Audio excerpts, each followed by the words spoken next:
Como se los habíamos anunciado unos segundos antes, estamos con la representante de la Cámara por el Centro Democrático, Departamento del Meta, y presidente de esa corporación, Jennifer Arias. Muy buenos días, representante. Buenos días, un saludo muy especial para la mesa de trabajo, para Fernando, para todos ustedes y por supuesto para los oyentes. Pues muchas gracias por atendernos a esta hora, y la primera pregunta que queremos hacerle tiene que ver con las 16 circunscripciones especiales que llaman Para la Paz. Y la pregunta va en el sentido en que no se entiende muy bien cómo el presidente Iván Duque y su gobierno tienen la firme intención de obviamente decirle sí a las 16 curules para la paz, pero en el partido haya voces que son disonantes y dicen no queremos las 16 curules. ¿Cómo reconciliar esas dos posturas, la de su partido y la del gobierno del presidente Iván Duque? Bueno, lo primero que hay que mencionarle a los oyentes es que esto no es un tema de querer. Por supuesto, y muchas veces cuando uno no quisiera firmar algo, o hay muchas cosas que a uno no le gustan, pero es nuestra obligación cumplir con las leyes y cumplir con las sentencias, y eso nos obliga a tener que tomar esta decisión. Entonces, lo primero es que esto no es un tema de si quiere o no quiere, sino es que es una obligación legal. Esa como primera medida. Lo segundo, bien teniendo claro que es una medida que no puede uno dejar de hacer, que uno no puede tomar una decisión distinta, yo firmé el acto legislativo y se lo enviamos al presidente porque no hay una decisión distinta que tomar. Lo siguiente es que sí se pueden hacer cosas para garantizar, o podemos tratar de hacer cosas para garantizar que efectivamente esas curules sean para las víctimas. Porque al final la discusión no es si es bueno o si es malo, si se amplía, si no se amplía, si es mejor o si no, sino que realmente llegue a donde tiene que llegar esta posibilidad, y esta posibilidad es que llegue efectivamente a las víctimas del conflicto y no a quienes fueron los victimarios. En ese sentido, pues hay muchas cosas que se deben y se pueden hacer, y esa es como un poco la estrategia que viene a la obligatoriedad que tenemos tanto el Congreso como el presidente de firmar este acto legislativo y de que además es de obligatorio cumplimiento. Representante, ¿de dónde los recursos? Son cerca de 20.000 millones de pesos que costaría la implementación de las 16 curules. Y seguidamente le pregunto, entendemos que el Partido Centro Democrático, los congresistas, están buscando alternativas a la hora de la revisión del control automático que hay en la Corte de las 16 curules. ¿Cuál es la postura, en esencia, que presentará el partido para decir que es inconveniente las 16 curules? Bueno, pues el recurso habrá que buscarlo, incluirlo en el presupuesto de este año. Pues por supuesto tendrá que quitarse de algún otro lado para lograr incluirse dentro de este presupuesto. Respecto al tema del partido, digamos que vamos a tener la posibilidad de llegar a la Corte a hablar y cuál es, digamos, un poco la estrategia, tanto de la Cámara, que en este caso se ha visto como presidente, como del Senado, que es el presidente Juan Diego, es que cuando se empiece a dar el control automático que debe hacer la Corte por ser un acto legislativo de esta magnitud, pues se hagan audiencias en donde se escuchen primero la posición de las víctimas, para que realmente se pueda modular el fallo. Y se tiene que modular el fallo porque es que hoy no es claro y no son claras muchísimas cosas dentro del acto legislativo. Entonces, por ejemplo, ¿cuántas personas se pueden inscribir? ¿Cuántas personas se pueden elegir por circunscripción? ¿De qué manera se elige? ¿Son en orden de votación? Hay muchísimas dudas respecto al proceso electoral como tal.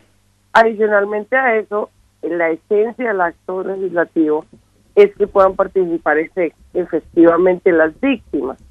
Y hoy no se garantiza la participación de las víctimas, específicamente las víctimas de desplazamiento, porque no pueden estar en esos municipios donde pueden votar, o los cuales hoy solamente estarían habilitados para votar.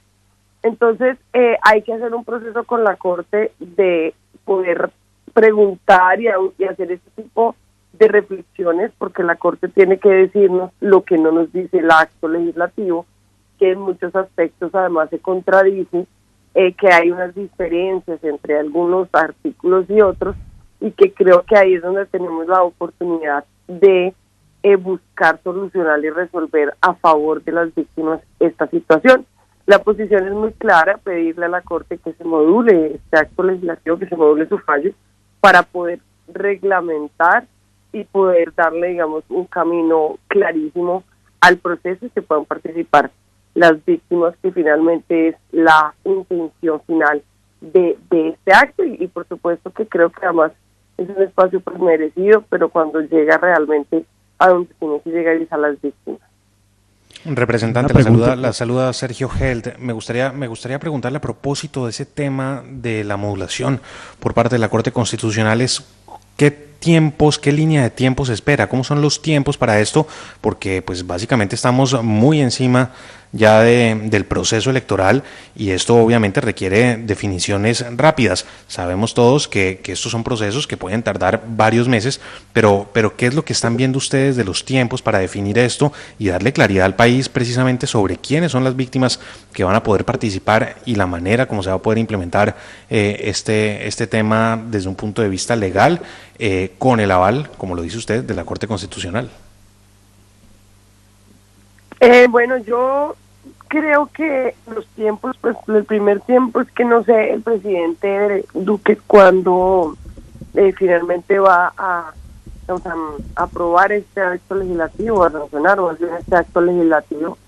De acuerdo a eso, pues una vez sanciona, esto es de obligatorio cumplimiento, entra en vigencia inmediatamente, y por tanto la organización electoral tendrá que empezar a montar la elección, que es en el Congreso.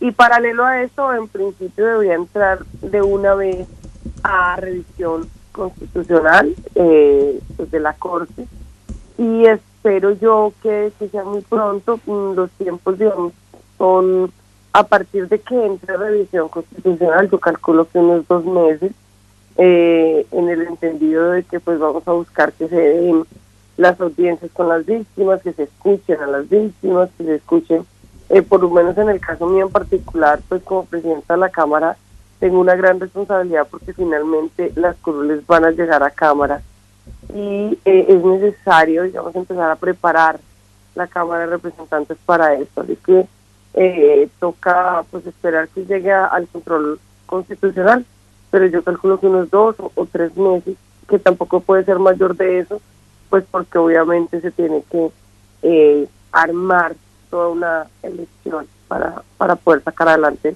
este tema de las curules de la paz. Representante, ¿cómo hicieron las mesas directivas para poder definir a qué corte hacerle caso? Recordemos que este proceso va a dar una revisión automática, evidentemente, como todo acto legislativo, que no requiere pues de una exactamente de una sanción presidencial, porque ya el acto legislativo por sí cobra vida y por eso mismo va ante la Corte Constitucional. Pero aquí no entiende uno a cuál de los dos cortes se le hace caso o cómo hicieron para definirlo ustedes. El fallo de la Corte Constitucional propone que los periodos de esas curules para la paz debía ser 2022, 2026 y 2026-2030, pero el fallo del Consejo de Estado dice que es 2018, 2022 y 2022-2026. Entonces, aquí, ¿cuál fue el criterio para definir cómo debía empezar a operar las curules?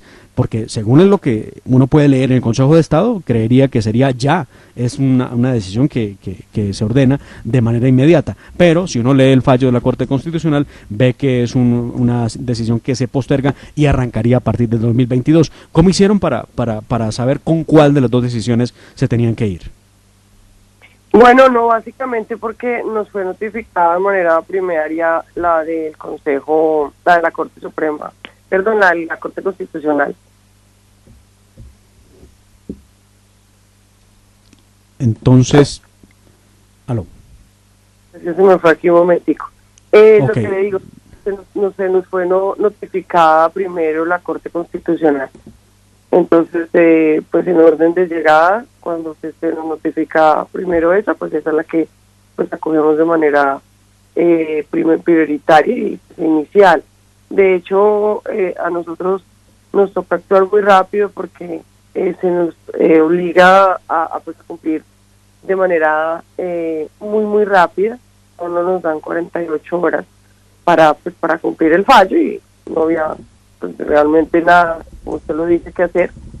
y que es lo mismo que hace en el caso del presidente de la República, pues tenemos la misma situación que nosotros. Entonces, pues, realmente aquí lo que vamos a trabajar es para que realmente lleguen a las víctimas esos curules, que sea muy claro el proceso, porque realmente hoy no tenemos claridad en muchos aspectos del proceso, y bueno, esperamos que se puedan participar realmente quienes han sido víctimas y no los victimarios, en realidad.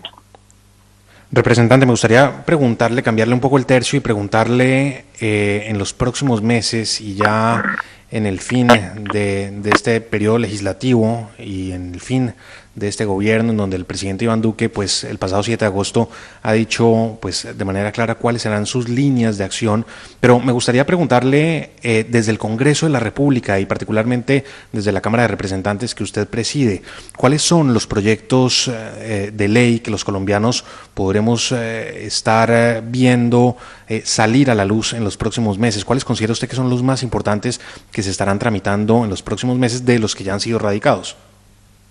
Yo considero que es muy importante el proyecto de inversión social, mantener, por ejemplo, el subsidio a la nómina, al PAEF, es bien importante para la reactivación económica y sobre todo para las micro y medianas empresas. Creo que además poder mantener ingresos solidarios, las ampliaciones de familias en acción, de jóvenes en acción, de adulto mayor, son claves para digamos, el sostenimiento de aquella población vulnerable que aún no puede y no ha logrado nivelar pues sus ingresos. Ese para mí es tal vez el más importante, sobre todo por su tema social y por la inclusión de esos temas sociales que son de fundamental importancia para el país. Está también pues el tema matrícula cero, así que tal vez para mí ese es el más importante. También está el relacionado con el presupuesto. Por supuesto, poder tener un presupuesto en que se haga mucha inversión social, pero inversión pública, sobre todo para la reactivación del empleo, es clave, y creo que el presupuesto va a tener que estar muy enfocado y muy orientado en ese aspecto. Tenemos también proyectos como la revisión de la ley de garantías, que seguramente va a dar mucho de qué hablar, pero que es una solicitud que se ha hecho por parte de los alcaldes y de los gobernadores, en el entendido de tener un año tan difícil como el que tenemos y los últimos pues año y medio, que un gobierno de los alcaldes solamente duraron 3 meses sin pandemia y están teniendo unas situaciones complicadas en los municipios. Vamos a tener seguramente la revisión de la reforma, la profesionalización de la policía, que creo que también es importante para el país y por supuesto para nuestra querida institución. Y bueno, tenemos así como esos muchísimos más proyectos. Vamos a tener seguramente demasiado trabajo porque hay unos proyectos de gran importancia que no son solamente del gobierno, sino que además son de nuestros compañeros del Congreso de la República. Y por último quisiera preguntarle, representante, por el trámite que a esta hora o que en estos momentos debe estar pasando la reforma tributaria, que es la de inversión social. ¿En qué anda eso? ¿Y cómo ve usted el clima para que sea aprobada cuanto antes en la Cámara? Porque pues, es un tema de absoluta urgencia para el gobierno. Bueno, es muy importante no para el gobierno, es muy importante para el país. Realmente creo que mantener el subsidio a la nómina... Representante. Creo que... ¿Me escucha? Ya. No sé, parece que perdimos Perdimos comunicación con la representante Jennifer Arias, presidenta de la Cámara. Ahí está con nosotros de nuevo. Diga usted, representante. Me disculpo que es que aquí a veces se va la señal. Les decía que no es importante, la reforma de inversión social no es importante solamente para el gobierno, realmente es importante para el país. Yo creo que hay buen ambiente en el Congreso, siento que el debate pues se está dando. Lo que pasa es que este tipo de proyectos trae consigo muchas proposiciones, muchas propuestas, muchas alternativas, y pues digamos que eso demora bastante el debate mientras logramos revisar todo y que se den, digamos, revisión a cada una de las proposiciones y se explique y se diga si sí o si no. Eso le toma un poquito de tiempo. Yo creo que el Congreso entiende la necesidad de tener esta reforma. porque lo que nos va a permitir pues es poder mantener los apoyos sociales que son tan importantes. Espero que se dé el debate muy pronto en las comisiones conjuntas de las económicas para que llegue a la plenaria, pero siento que hay un buen ambiente en el entendido que esa inversión social es necesaria y supremamente clave para el país. Pues le agradecemos muchísimo, representante Jennifer Arias, por el Centro Democrático, Departamento del Mete, presidente de la Cámara de Representantes, por haber acompañado esta mañana en la Hora de la Verdad. A ustedes muchísimas gracias, que Dios los bendiga.